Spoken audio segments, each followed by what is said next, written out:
Hello friends, आपका हमारे YouTube channel पर स्वागत है। आज हम आपके लिए एक फाउंडेशन कोर्स लेके आए हैं जिसका हम क्वेश्चन नंबर 11 डिस्कस करने जा रहे हैं। इसके पहले हमने इसके 10 क्वेश्चंस आपको डिलीवर कर दिए हैं। उम्मीद है आप लोगों ने वो देख लिए होंगे। तो क्वेश्चन है, which of the following is a pair of coprimes.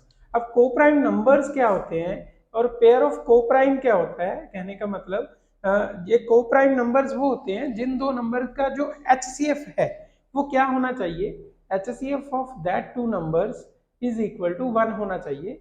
यहाँ पे एक बात और ध्यान में रखना है कि ये जरूरी नहीं है कि जो दो A और B हैं ये दोनों ही प्राइम्स हों या फिर एक प्राइम हो, ऐसा कोई कॉन्सेप्ट यहाँ पे नहीं है।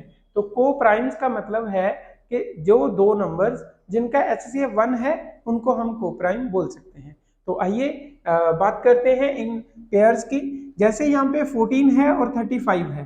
14 को मैं लिख सकता हूँ 7 इंटू 2, 35 को मैं लिख सकता हूँ 7 इंटू 5। तो HCF क्या आ रहा है यहाँ पे 7 आ रहा है।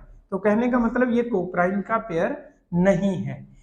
अब यहाँ पे 18 है और 25 है।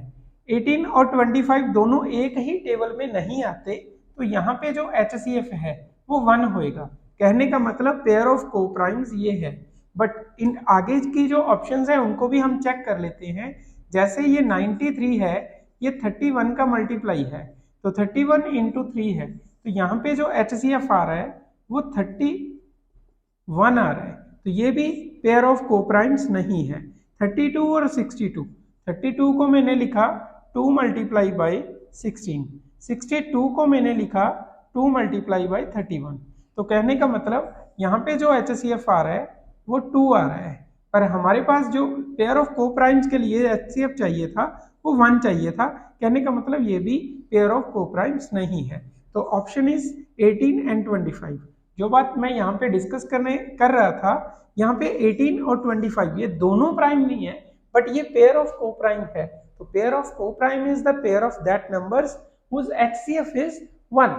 तो उम्मीद है आप लोगों को ये अच्छे से क्लियर हो गया होगा। Thank you.